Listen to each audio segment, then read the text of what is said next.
Yes, everybody, welcome back to Football United TV. I'm joined today with, of course, Marlie and two special guests. This is the Transfer Zone. We're going to be delving into a few players that are big rumours in news at the moment. But you know what's coming right now. Before we start off, it's the intro.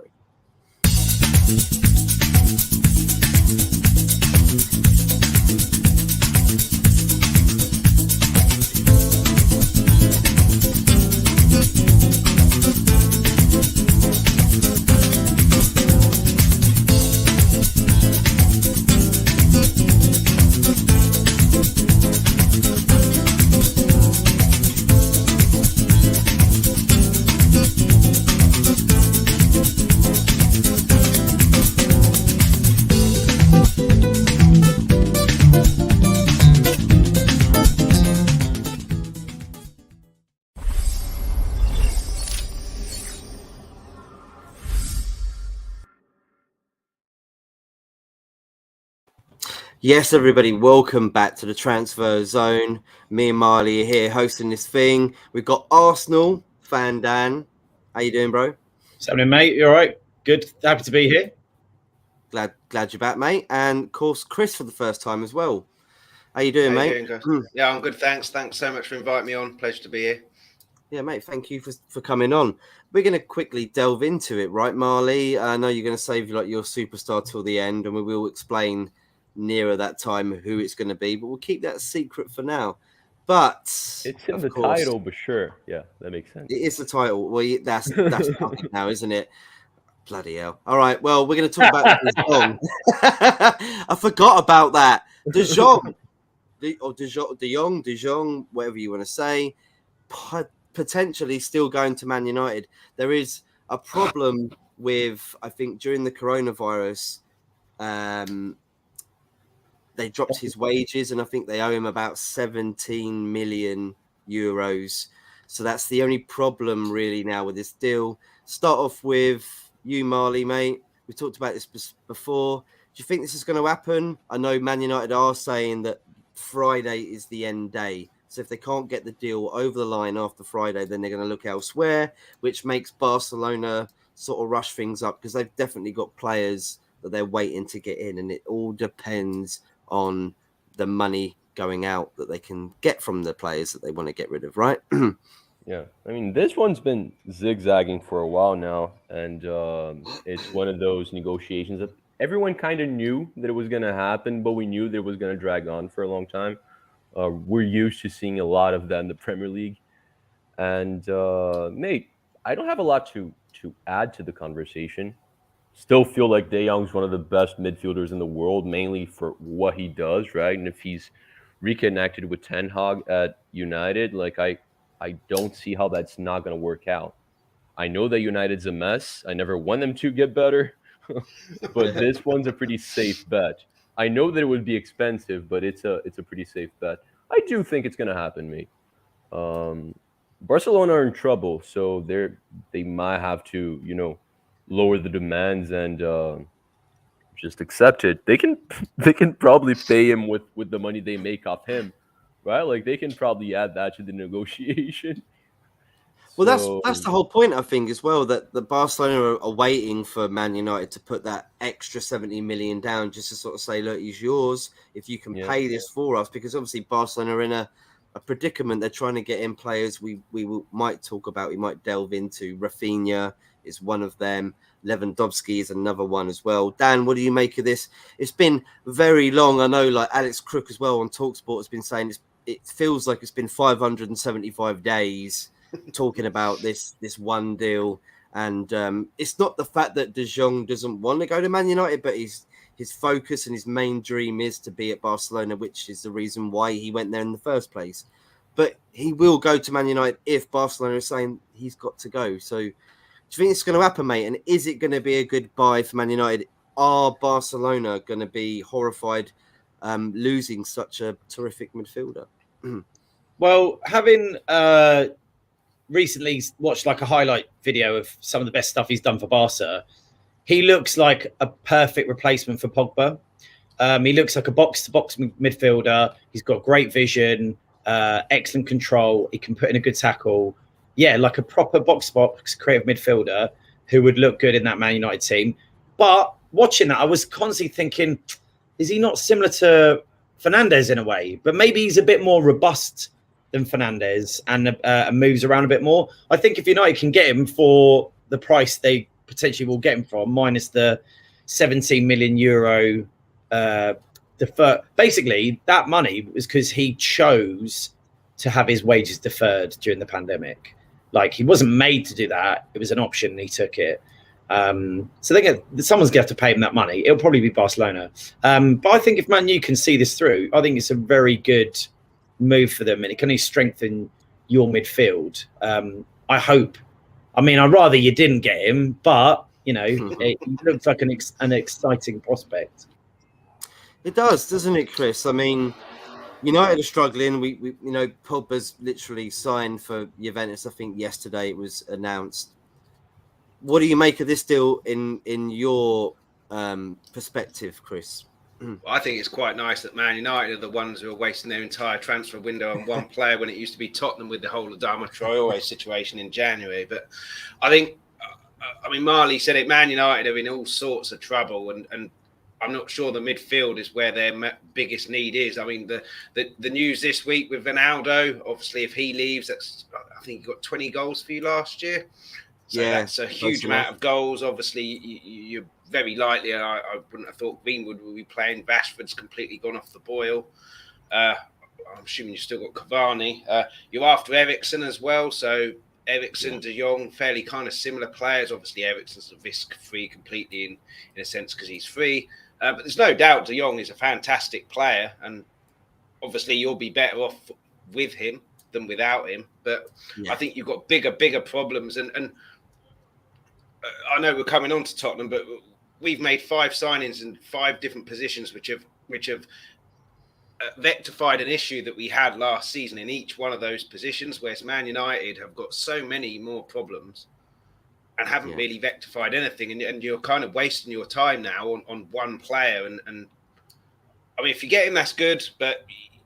And there are still 4 weeks, 6 weeks, or whatever it is left. So, and Man United have all the money in the world. So, you know, in a month's time, it could be egg on my face, and you've made 5, 6 signings which benefit your team immensely. But yeah, I think great signing if you get him over the line. But I think you need to be focusing on other players as well, not just focused on one player when you've got a whole issue. A load of issues that are going on at the moment. Obviously, the Ronaldo thing doesn't help, and for me, that's fantastic as well because it's not Harry Kane in the news wanting to move away. It's everything's rosy at Tottenham at this moment in time, and it's other teams that are having the problems. I can empathise. I've been there plenty of times.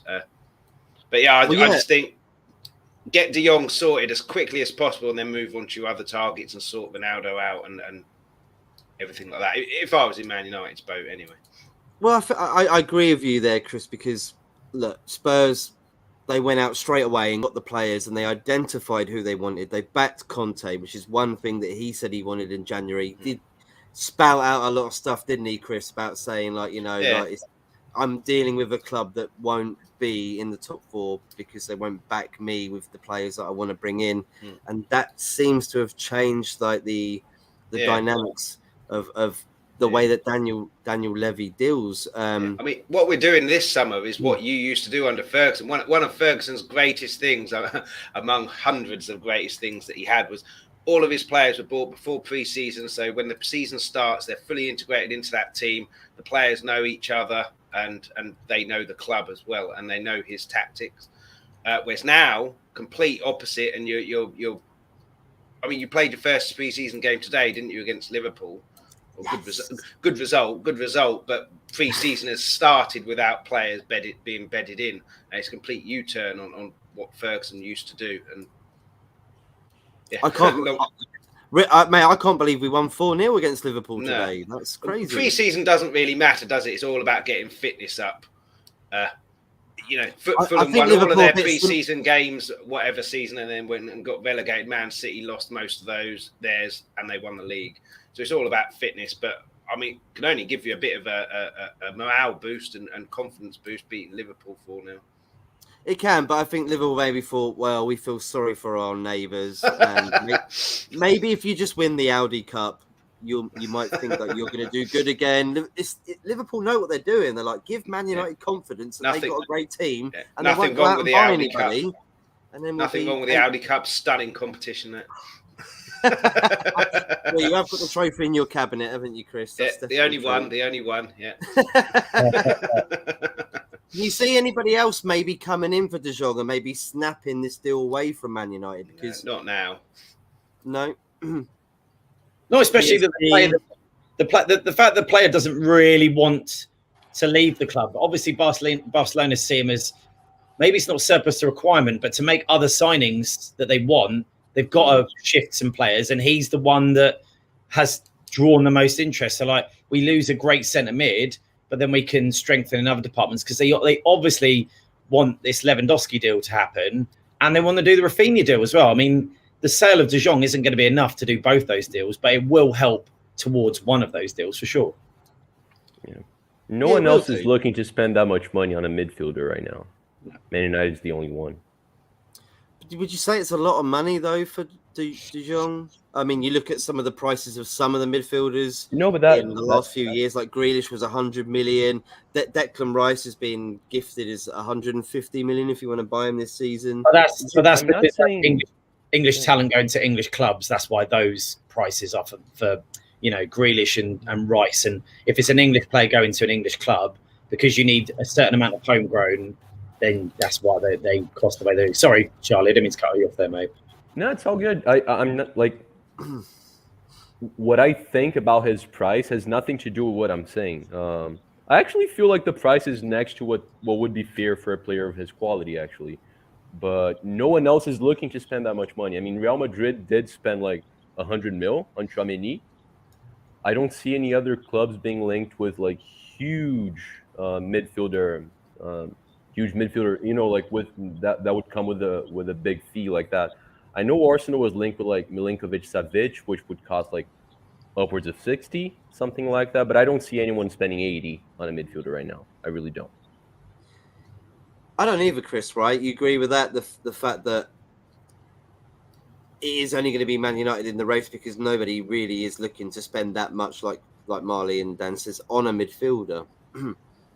I think in other years they would have been. I think there's so many players who are on a free at the moment or with 1 year left and are kind of looking to leave that there's so many better and cheaper options out there. If those players weren't free or last year of the contract, I think there could be not a bidding war for De Jong, but certainly a couple of teams in for him. Rafinha is the other one, isn't he? Which I think he's not signing a contract with Leeds and wants to leave, so therefore he's a bit more cut price than if he had 4 years left on his contract.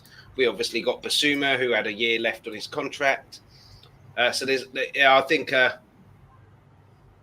it's kind of just unlucky timing for Barcelona in the way that there's so many free players and coming up to free players who are holding their clubs to ransom that the clubs have to get rid of them for cut price, that he's just too expensive when there are cheaper options out there. But Man United, money for Man United isn't a problem. Spend 100 million, you make that back in about a week just because you're Man United and all the commercial Chris, money. You tell that to the Glazers, mate. They don't understand that language. They do. That's why they keep stealing money because they know they make it back. Yeah, exactly. Look, I mean, I think the whole problem with Barcelona not being able to get Rafinha in is because they have to make sure that their outgoings are going to get enough money in to be able to afford these players, especially with wages as well. We were talking about what De Jong might be on at Barcelona, which is probably going to be in around 200,000 to 300,000 a week, isn't it? It's a lot of money on the books. I mean, you look at when Messi was there. You've just got rid of Pogba, who must have been on at least 400,000, so the wages are there to be paid to him. I think he was on 350. I believe there's a very good chance that start of the season you won't have Ronaldo, and he must be on a fair whack as well. He's on at least 300-400. He's on 400k. Yeah, so you're looking there at best part of 700,000 a week. So if De Jong says he wants, I'm on 150 at Barcelona, I want 300. It's nothing to Man United really. Pogba's basically paid that for you. Exactly, and you look at De Gea as well. He's on 300,000 a week, and if you're not getting more than your goalkeeper, then there might there'd be a bit of a squabble going on with players, won't there? I think we all agree this is going to happen, right? This deal eventually. It's taken a very long time, and a lot of journalists, even Fabrizio Romano, has been saying on email about how crazy it has been for Man United to try and get a player that they've been trying to get for at least a couple of years. I know Ten Hag is the real push for him now to do it because he knows the player and he's trying to get in a team of players that he's worked with before, which is why he won't get Pau Torres, which is what the scouts have offered him anyway. Let's move on to the next player then, and I'll start off with you, Chris, mate.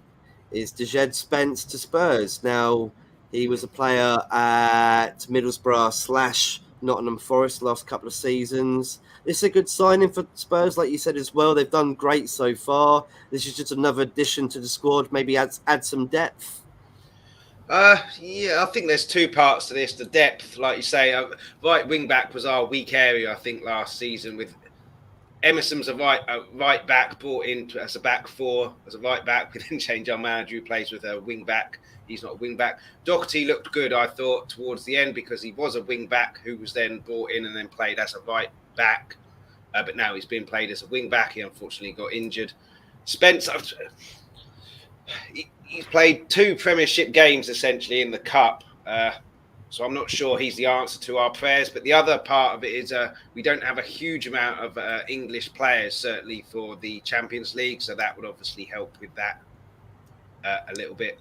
But yeah, so I would imagine very similar to De Jong. I think it will happen at some point. It's just a bit delayed. But I mean, he's the exception to our rule this year. All of our signings have been done fairly quickly from first been reported to them holding the shirt has been relatively quick. Jed Spence, the exception to that rule, but I do expect him to turn up. And you know, Conte has a bit of a history with wing backs, doesn't he? Making them improve.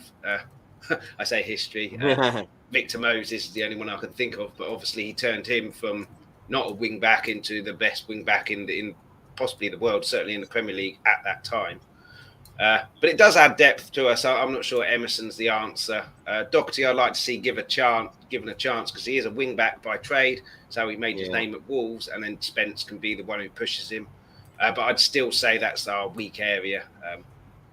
Even if we got Spence in, I'd like to see a top right wing back in, and then Doherty is his understudy, if you like, and then Spence maybe come in as a kind of backup to that, just the English quota and to get some first team experience, or buy him and then loan him to Nottingham Forest and see what he can do in the Premier League. But I do expect him to arrive, but I would imagine he will arrive and be in the first team or the squad, certainly for the English quota as well.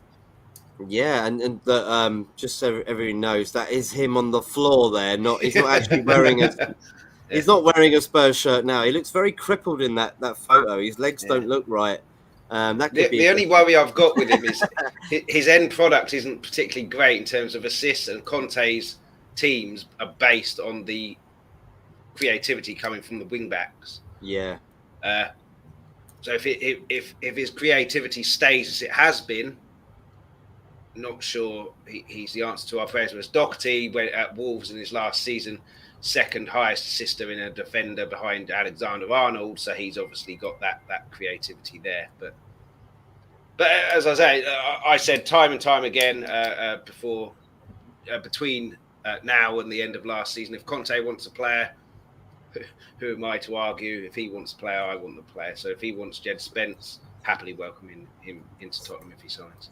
He's a serial winner, isn't he, mate? He's a serial winner. Marlie, what did you make of this? I know you knew about Jed Spence as well. You think he's a decent buy for Spurs. I know this is difficult for you as an Arsenal fan to say, but I'm going to let you use the floor right now. You can say whatever you want.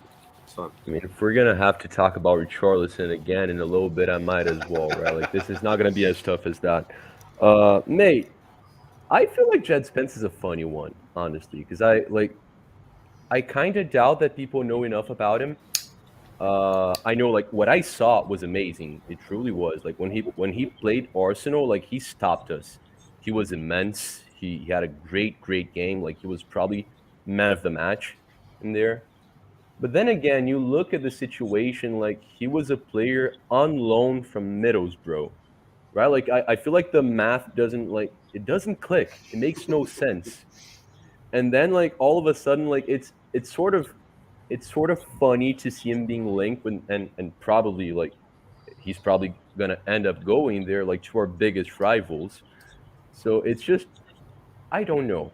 I don't know. I honestly I didn't see enough of him. I have no idea how good he was doing in the championship. I think Chris here told us that like his end product's not too good, so he you probably followed him a little more than I haven't, to be honest. This is basically I've basically said that as my own, but that's from Twitter and other things like that. But I've no idea how Andy Robertson did at Hull, and he hasn't done too bad. And obviously Dele Alli's dropped off the boil now, but at the time, 16-17 season, he was one of the best players in the world, and we got him from League One. So it can work. It can work. Yeah. Of course. That's a good example as well. It's Ali. just not quite at the end of his career, but at the start, definitely. You know, it's just like the fact that he came into the spotlight by playing really well against Arsenal, and now he's going to Tottenham without much else happening there, right? Like it's funny. It's funny. But you know, I'd like to throw in as well that Mesut Ozil, by the way, today has had his contract ripped up from the Turkish side of. Can someone please? Is it Fenerbahce he was at, or was it? It was Fenerbahce, right? Yeah, Fenerbahce. Yeah. Yep, they've ripped it up, and look, Marlie is still gobsmacked. Look, you are on a delay, Marlie. There you go. You're back. There you go. I'm back. Sorry. Yeah. So by the way, they got rid of Ozil, and they. No. I talked about Ozil, and he's literally gone on one. There you go. Look, he's not happy about this. I don't think. Dan's doing an impression. It's very good. It's musical factories. So let's go to you, Dan, while Marlie sorts out his camera, mate. On the Spence thing, by the way, do you think this is a good signing for Spurs? Based on that one game, the one game I saw him play for Nottingham Forest, which was the FA Cup game. Well, we were cursed from the outset because we were wearing all white. We were wearing a Spurs kit, no red in North London, so we were cursed from the outset of that game. But I distinctly remember him being, as Charlie was saying, that he was sublime. He stopped us doing anything in that game. So. Maybe based on what Chris has seen on Twitter with his end product not being quite at the level they expect of him, defensively, I think that's a good signing.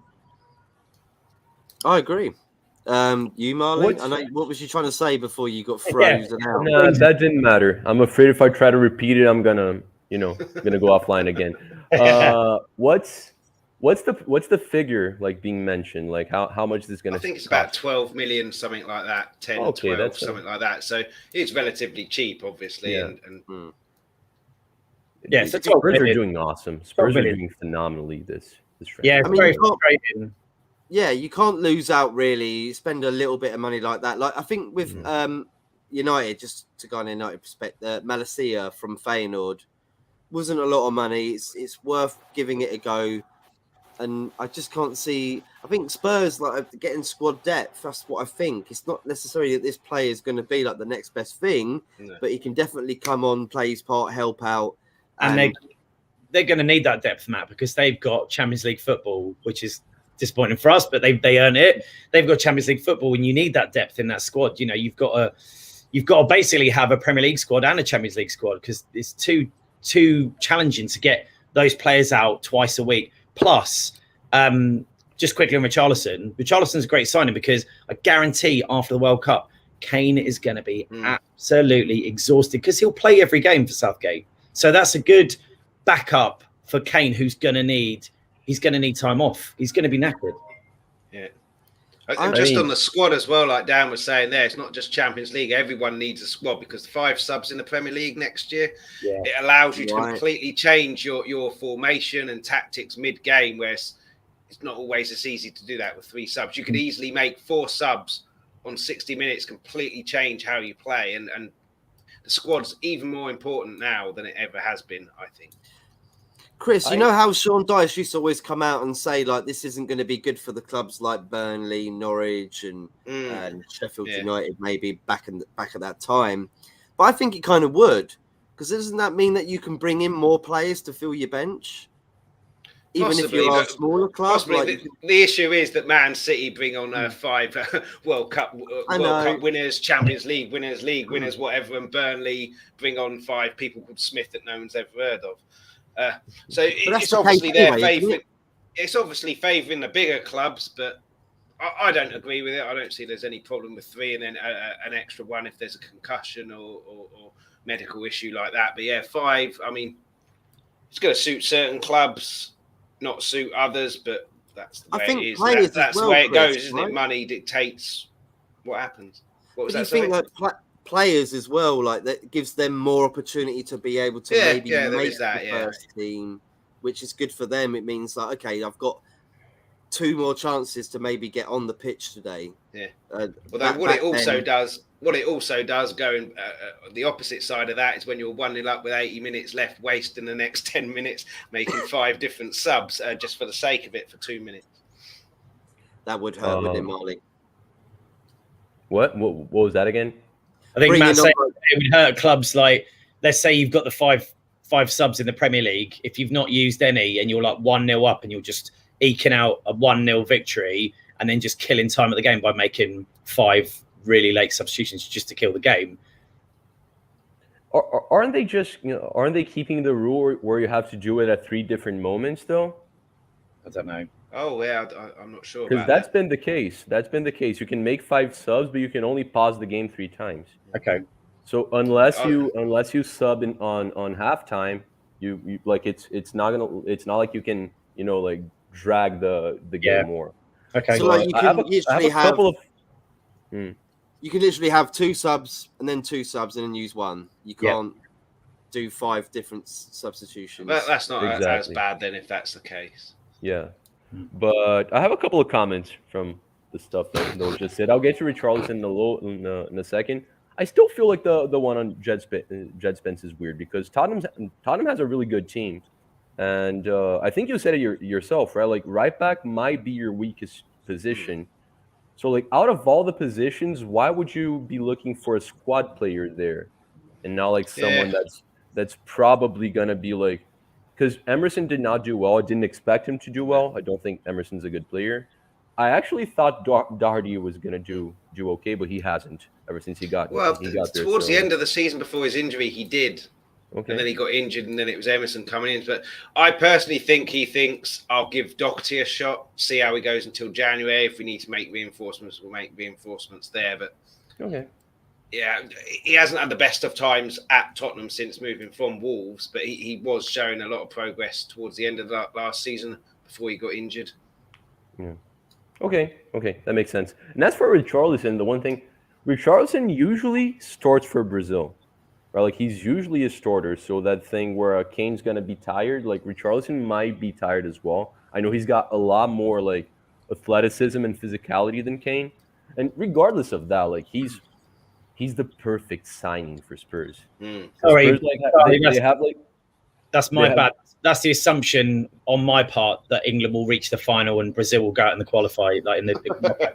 That's my assumption. That's not going to happen. Obviously, I know this one's going to be really exciting in the World Cup, but yeah, I hadn't actually thought of that. Richarlison will play a lot, but I just feel like Brazil's got such depth in attacking quality that's true. There's more option for rotation where England just relies so much on Kane. Yeah, no, Kane is the dude for England. Yeah, that makes sense. Richarlison is not the dude for Brazil. He's not. He could be. He could. But he's get there. He's so freaking like.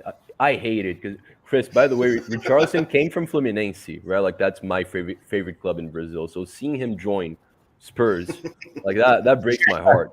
But he's perfect. He's absolutely perfect. You now hate your hero, right? I mean, not my hero, but a player that I appreciate a lot.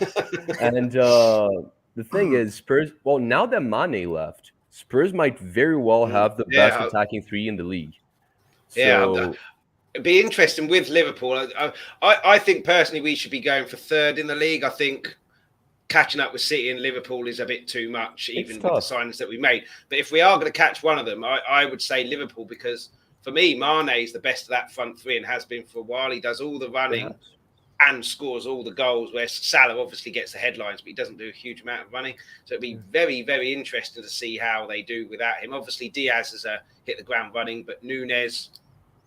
They've lost Origi, who got them really important goals at really important times. We won't mention a certain Champions League final in 2009. Didn't do too great today, did they? City did get Haaland. City did get Haaland, but still, I feel like Spurs has probably, if not the best attacking trio, like one of the 2 or 3 best. And now you add Richarlison, who like he can come in, and you guys suffer very little. I know he's not as good as Kane, not as good as Son, but dude, the drop's not going to be huge. You can still win most games with him entering. We've been crying out for someone to not replace Kane, but a genuine competition for Kane for years. So I thought Jesus obviously won't start. He's not as good as Kane, but he is a striker. So I was a bit disappointed when you got him. But then Richarlison, the more I think about it, like we've got Kane, Son, Kulusevski. They'll be the front three. They certainly will for the first game because Richarlison is suspended. But Richarlison can play in any one of those 3. So if Son gets in, Kane gets injured last year, we're stuffed. But then if Son gets injured, we're also stuffed. Richarlison can come in for any of them too, and then he can fight it out between him and Kulusevski. And then if he forces his way in, Kulusevski can come in for any one of them 3. So along with Basuma as well, I think our midfield, we've got 4 really good midfielders. Højbjerg, Bentancur, Skip, Basuma, with 2 positions there. Really good squad depth. And up front, we've got 3 places and four players there equally adept at playing. And obviously, Kane can't play in each one. But and what it does with Richarlison as well, which I thought about the other day, was one of my issues is we don't have any creativity. As soon as Eriksen decided he wanted to leave in 2019, we didn't replace him. Conte doesn't generally rely on playmakers, but with these 5 subs, it's another option to your Arsenal. But if he did decide to go like that, there's no reason that he couldn't sacrifice one of the midfielders, drop Kane deep into a free role that Eriksen kind of had in 16-17, go and do what he wants. Richarlison can then be the striker, the number 9, and can swap with Son and Kulusevski or whatever. So, I mean, brilliant signing Richarlison, and it's given us so much more flexibility, I think, and genuine competition up there as well. Brilliant signing. I was a bit hesitant at the start. I liked your choice of words there, Chris. Good option in your Arsenal. That's all I heard, mate. Yeah, could you please edit that out, please, Matt? I thought we're live. Well, for the replays. I think it's a brilliant signing. Just gives us so much more than just another player in our team. Yeah, I agree. I'm going to read out a few comments, everybody, before we go on to the next couple of players. Tariq talks. Big up Tariq. He was on, I think, last week with us, right, Marlie? Big up my brothers at Football United TV. Big up, Talk MU says, evening, folks. Tariq says, Matt, how are you feeling about your pre-season win today? It's just a pre-season, mate. We usually beat Liverpool in pre-season, and then we just let them win the league. So I don't know, like, it's one game. I'm happy for it, Tariq, mate. I am. It's good to see. I'm sure the fans in Thailand are extremely happy and probably think that we're going to win the league now. But I can't see that happening myself. Charlie, talk to me about Paqueta, which we will do the next show. Dan, you might be interested in this player because he's linked to Arsenal. We will talk about it. Maybe you want to briefly just say a quick thing about it before we move on to the next comment. I can see him coming to Arsenal. I know his name is not Gabriel, but he is Brazilian, so he's a good player that's playing for a lesser club. Edu's definitely got the links there, so he could very well come, and I'd be very excited. But we'll touch a lot more on that on Friday. I don't see him coming along with Tielemans, so that's a decision that Arsenal needs to make. Yeah, agreed. We will talk about that. And if you want to know a little bit more about him, we did talk about him last time as well, didn't we, Marlie? So you can scroll back and have a look what we said about Paqueta, who is an Olympic Lyon player and Brazilian international. Anthony Herbert says, big up, lads. Hope you're well. Man United had a good win today, beating Liverpool 4-0. Is a friendly, mate. Question to Cuz and Dan. Where would Arsenal finish, and would we see more additions to the squad, as well as what positions should we be looking at? Go with you, Dan, first. What do you think? Well, from my perspective, I know we're still linked with Martinez, but I know Man United are also looking to get Martinez. And I think the reason we're so hot on getting this Martinez guy from Ajax is because he's quite versatile. He can play fullback or centre half. Because basically, as all Arsenal fans will know, we love Kieran Tierney. He's a great player. The guy just gets injuries all the time. And when he's missing, it shows hugely. Sadly, Tavares wasn't good enough. A replacement. Like, I think attackingly, he's got potential, but defensively, not there yet. Same when we lost Tomiyasu. Tomiyasu and Tierney were our Tomiyasu, Tierney, and Partey were the three biggest misses last season, I think, in our capitulation from getting into the top four. So for me, I think we need a backup left back, which could be Martinez. And another part of me thinks we need another attacking option. But, you know, it was interesting. I know it was only a pre-season friendly against Cologne, but I thought Nketiah and Gabriel looked quite good as a pairing. And I think attacking prospects look good, but maybe I don't know. I could be wrong. It could be Balogun could get some Europa League games. And Nketiah and Gabriel are our first choice strikers. But for me, at the minute, left back. People are saying backup centre back. Where's Saliba? I want to see Saliba. I'm dying to see Saliba. Yeah. Marlie, Saliba is going to be coming back. He was voted the best player for Marseille last season. Young player of the season in Ligue 1 as well, and I think he's about to renew his contract. There's been talks about that, but anyway, I agree with most of what Den said.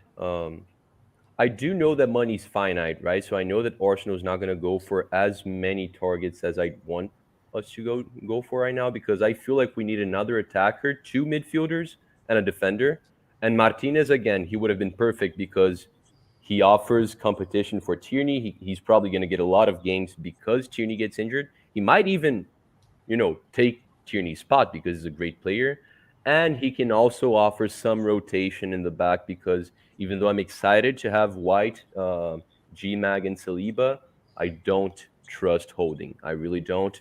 And I don't think we have enough. We don't have any young defenders that are ready to make that step for first team football, right?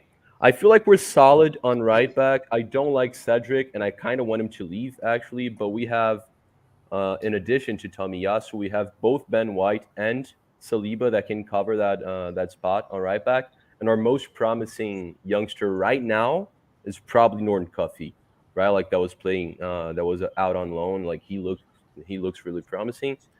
So knowing that money's finite, knowing that Xhaka is probably not going to leave, knowing that we're going to get no money for Pepe, I feel like the priority should be someone that can cover left back and perhaps center back as well. Like if we find another player like Martinez, that would have been perfect. And I'd probably go with a midfielder like Paquetá, who's someone really, like, he's really versatile. He can play as that number 8. He can play as a number 10 as well, offering some more competition for that spot because we do have Fabio Vieira. And he can also play up front. So he can, we can play him as a number 9, as a fake 9. We can play him on the wings, because I feel like there's not going to be any money left for us to get another winger. So we might as well rely a little bit on Reece Nelson, Fabio Vieira playing on the right wing, Paquetá playing there as well. So those are the 2 positions I'd be going for. And I feel like if we address them, I think we're going to get 4th. What do you think, Chris? I know it's probably difficult for you to sort of comment on Arsenal and players coming into there, but I mean, an unbiased opinion maybe you might give us? Yeah, I think Gabriel Jesus is a good player. He's never going to get a run of games at Man City, is he? At Arsenal, he's going to get a run of games bar an injury and suspension. It's just about getting the ball to him, and then Odegaard. Odegaard, that's right, isn't it? I like him. Saka, I thought, is your best player. It's certainly after the Euros, with what happened to him and the disgraceful stuff that he had to deal with. He kind of really matured in there, and he was superb. When you beat us 3-1, he was superb in that game, although we were terrible and all of your players were pretty good in that game. But I think your biggest issue is leaders in the team. That North London derby, you just capitulated there. 60,000 fans, you couldn't cope. Same with Newcastle as well. I know Jacka came out and had a kind of go at the players and everything like that, but I don't see there's a huge amount of leaders there. So I don't. Obviously, you need the positions. You'll know which positions you need more than me. But I think looking at Arsenal, I think they're easy to bully. Whereas if you've got a couple of leaders in, I think wouldn't transform you, but it would certainly galvanise you and make you a lot more difficult to beat. Go back when you had the Vieiras, the Petits, the Henrys, the Bergkamps, the Adams. You had leaders all the way through the team. You don't seem to have that now.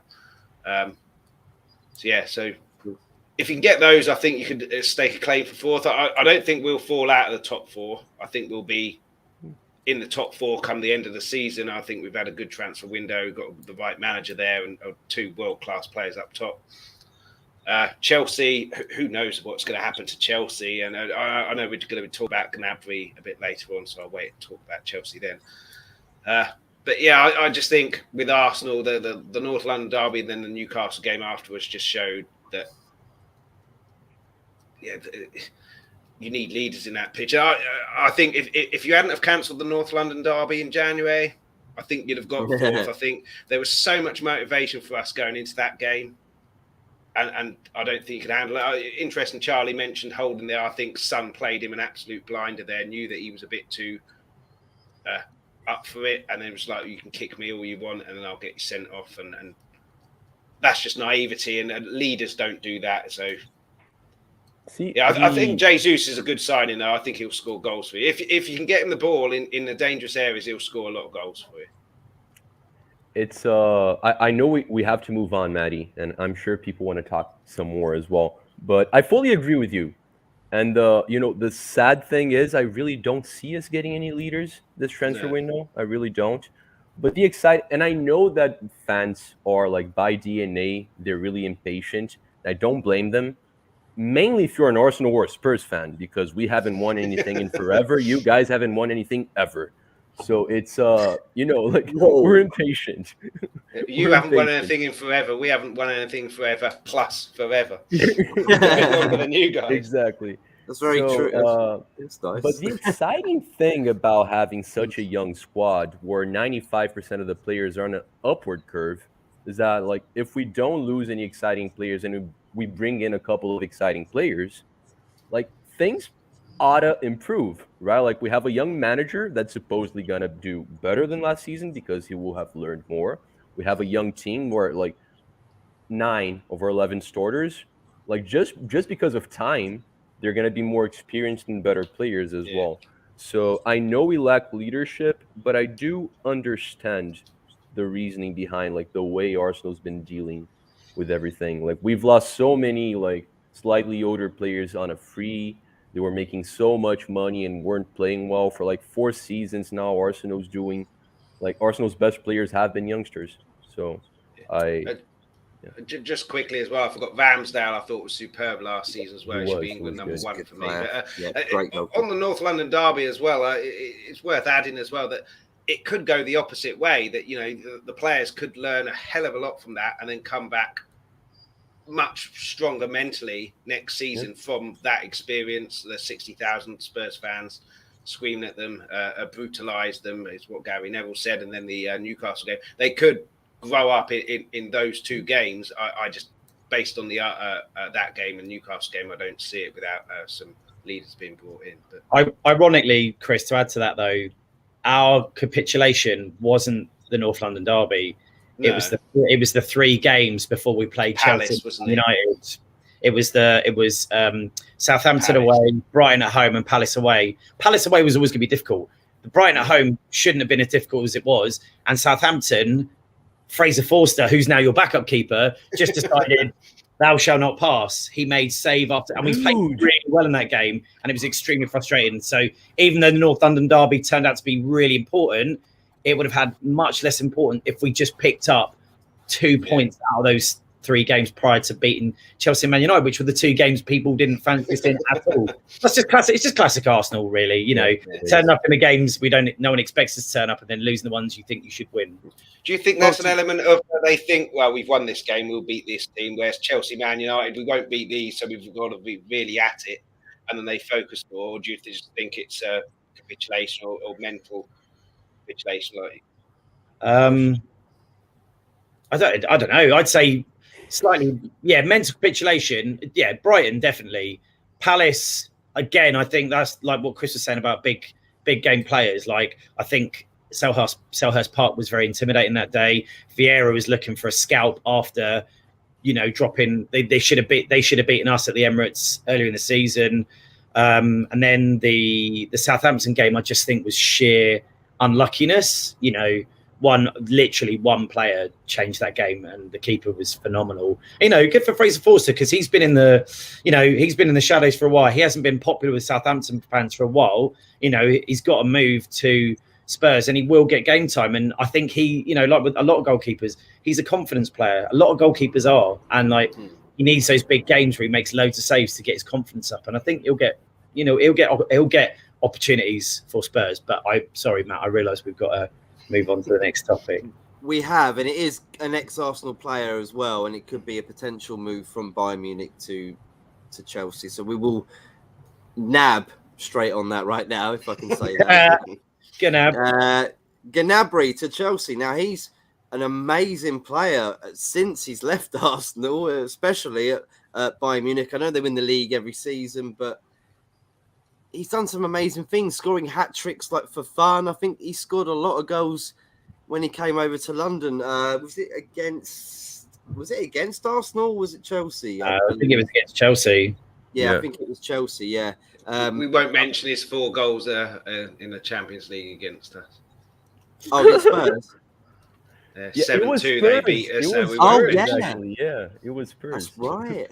I forgot about that. Thank you, Chris, for bringing that up. We'll end it there. So, Marlie, you think this is a good buy for Chelsea? He's a very good player. He's still got a lot of years left in him. If you're an Arsenal fan, you're religious. I apologize for what I'm about to say, but God hates us. God hates us. Like, start of the window, every Arsenal fan was excited about Rafinha, right? Then all of a sudden, Chelsea was looking favorites to get Rafinha, and everyone was suffering. And then we started laughing at Chelsea fans because now Rafinha is apparently going to Barcelona. What's happening? Chelsea's about to get Gnabry, who's actually the player that every Arsenal fan wanted, but we knew that he was too expensive. So, mate, Gnabry's an amazing winger. He's an amazing striker. He's been one of the best attacking players in Germany for a couple of years now. He's got great numbers. He's got numbers that I feel like they're better than any attacker that Chelsea has right now. Maybe Havertz back in the Leverkusen days excluded. It's I want to cry. This hasn't been a happy episode for me, my man. It won't, Charlie. It won't happen, man. It won't happen. I don't think. You don't think so? Okay. No. And like the fact that he, on personal terms, he would rather not go to Chelsea. Like if he returns to England, he wants to go back to Arsenal. But we can't afford him. Also think having him in the squad when we've got the players we've got at the minute are coming through in those positions, and they need more game time. Saka, Smith Rowe can play wide as well. I just think it would inhibit the core we have at the minute. I think this is a no-go for me. What's the price tag they're putting on this deal? Anybody know? I'll Google it. A pretty good deal, isn't it? He's got 1 year left, so I think it's going to be around 40, mate. The thing is, he's gonna cost a lot in wages, but 40 mil for a player like Gnabry, that's a no-brainer, mate. He's an amazing player, fantastic player. Would you take him, Chris? Tottenham, no, because he's not better than Son. And I love Kulusevski and Richarlison. We got 3 there. We don't need him. Plus, the fans wouldn't be happy with an ex-Arsenal player there, regardless of who it was. But I think, Chelsea are an interesting one. I think very similar to yourself, Man United. Rudiger, whatever you think of him, was a phenomenal defender for them. They haven't replaced him. Christensen's gone. They haven't replaced him. I'm not sure if Aspilicueta has gone or if he signed an extension. I'm not sure. I think he's there again for another season. I know they got Thiago Silva as well. I know he's at a very high although age. Aspilicueta's a right back, isn't he? And Reece James has made that his own. But like I said before, squad is vitally important. But they, regardless of what you think about him, they played their game based with a big number 9 in Lukaku, and he's gone. Werner went at number 9. He's not good enough. Sterling's a good signing if you get him the ball quickly. For me, his movement isn't good enough off the ball to get that extra yard to then get the ball and knock it past the defender. With De Bruyne there, De Bruyne doesn't even have to look, pings it out to him instantly. Then he's instantly one-on-one with a defender and then can do stuff. I mean, good player if you can get him the ball. And if you do, tremendous signing for 40 million or whatever it was from Man City.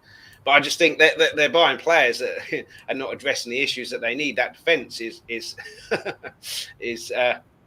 and unlike Tottenham, if they do suddenly pull their finger out, pre-season has already started, so they're not going to be potentially fully integrated in. You could have a Kulusevski and Luis Diaz situation where it literally took them 2 seconds to look like they belonged in the Premier League and in that team, but how often does that happen? Realistically, not that often.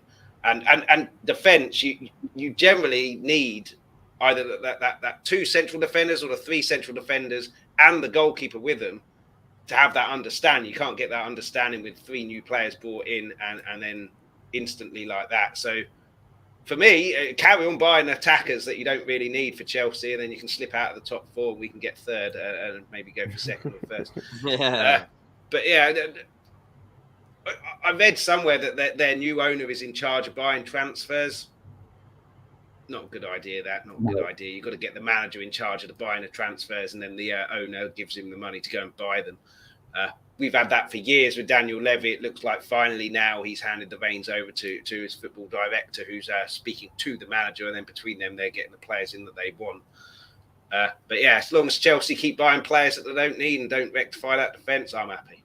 Well, it's funny, Matt put up that comment by Connor about if they get Koulibaly, which is a good move, but it's a short-term fix. He's like, and they need more than just one player. They need a whole new defence. Yeah, and he's like mid-30s, so that's the short-term fix for their defence. 32. I think he's 32. Sorry, okay, but, yeah. Still at the end though. You could get 5 years out of him at a push, you know. Maybe, yeah. He's not quite the Thiago Silva, is he? He's not going to go on till 38. He just turned 31. Guys, that's like a fine age for a center back. Like he's still got like a good five years doing. Yeah, but I mean, Marlie, he's not really done anything apart from being at Napoli. But he's always been awesome for Napoli, mate. And like that's a big enough club, and he's always been one of the best defenders in Italy. I don't know what awesome is. If he's been awesome for a club that hasn't been awesome, I don't know where the jump off is. What do you want him to do? Throwing in this score goals from like he's a defender, mate. He's not gonna win by himself. But he's been good. Mate, you know Johnny's a Napoli fan, like semi-Napoli fan. Like he rates Koulibaly very highly, my man. He's one of the best defenders in Italy for 5 or 6 years already. Like he'd be a really good. I'm not saying he'd be better than Rudiger or Christensen because they're younger, they might have higher ceilings, but as of now, Koulibaly's probably an improvement. He probably is. I think a flat-out striker for them as well is equally important. It's the same as if Ronaldo leaves you, that's 20 goals away. But not only that, they played with Lukaku up there. So whether Lukaku doesn't always need to score goals, holds it up, brings others into play. Werner can't do that. Sterling can't do that. Napoli, if he joins there, can't do that. So they've either got to completely change how they play quickly and get everyone on board with that, or go out and buy a striker who Lukaku wasn't effective last season, but if Lukaku wants to play, you'll know this as well, being a United fan. If Lukaku wants to play, he's unstoppable. It's just he didn't want to play last year, but he's a big part of how they do play with him holding it up, which they haven't got anyone there to do that at the moment. So unless they sort that out in their defence, or Tuchel has got a way of playing that he can get the best out of all the players and score goals, and I can see them struggling next year. Yay! Yeah. Yay! Look. We're nearly at the end now. We've got like 5 minutes left. I'm gonna let Marlie take the scene now for this chat now. Fred retires from football. This is not Fred from Man United. When you look at this picture, when you look at this picture, you see a legend, and you also see the biggest player in the history of Fluminense. Okay, I'm kidding. This is me as a 17-year-old with Fred. He truly is, like, you guys might remember him from the Lyon days back in like middle 2000s, something like that. He joined Fluminense in 2009, so I think he was at Lyon from 2005 to 9, something like that. And he played in the World Cup in 2006 and 2014, where he got that cone reputation. He did not do well whatsoever. It wasn't necessarily his fault because the ball never got to him, actually. Like, Brazil just wasn't doing well that World Cup.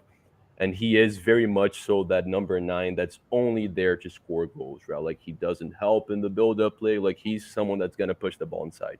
But anyway, Fred's played a lot of games for Fluminense, but he's retiring as the second highest scorer in the history of Fluminense, the second highest scorer in the history of the Brazilian League, the highest scorer in the history of like this version of the Brazilian League that started in 2003.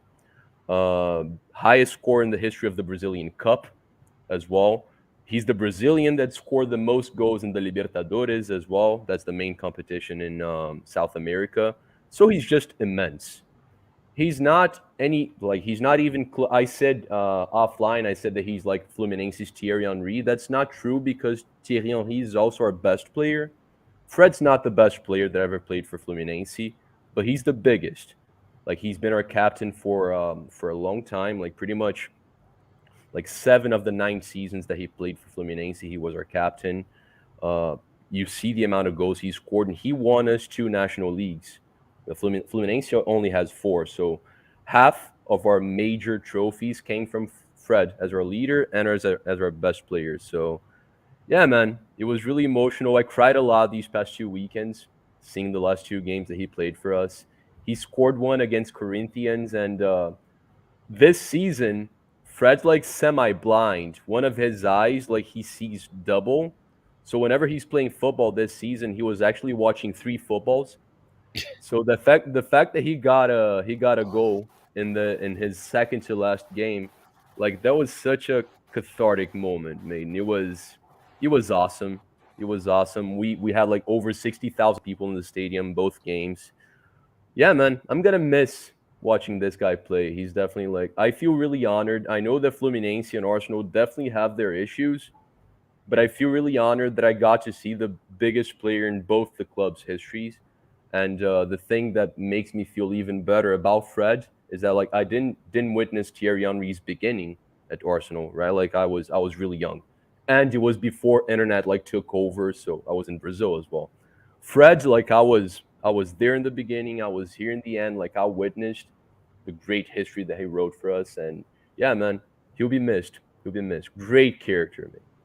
Amazing. Like, he's part of football history, and I'm sad to see him go. You're muted, Matty. Yeah, Matt.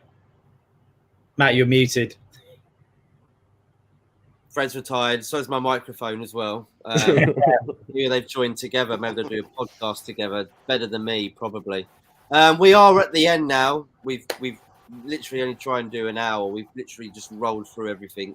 So thank you, everybody, for tuning in. Smash, share, subscribe, like if you can. Push those likes up, people. There are a lot of people in the chat right now.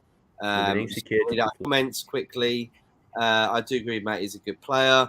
Connor, big up Connor as well. Big because of Chelsea's current situation. They need players who will hit the ground running, not ones they need to develop unless they want to risk dropping out of the top 4. West Ham just bid 40 million for Scamacca. That kit, Fred, is very beautiful. Bloody hell, Cars. Did I see you with man boobs then? Probably. Yeah, very probable. Yeah, did say you were chubby on that one in that photo. It's likely. Yeah. Fred was a good player, but he should have played for Bahia. Yeah, maybe. I want to say thank you to Chris and Dan for joining us. Let's start off with you, Chris, mate. Where can everybody find you on social media, mate? And again, thanks for so much for coming on, mate. It means a lot. Oh, first things first, thanks so much for inviting me on. Really great being on here. I really enjoyed myself. Let's Talk Tottenham is my channel, so you can find it on that Twitter handle there at @LTalkTottenham, so you can find all the links there. But yeah, if you go on YouTube, Let's Talk Tottenham, be able to find us there.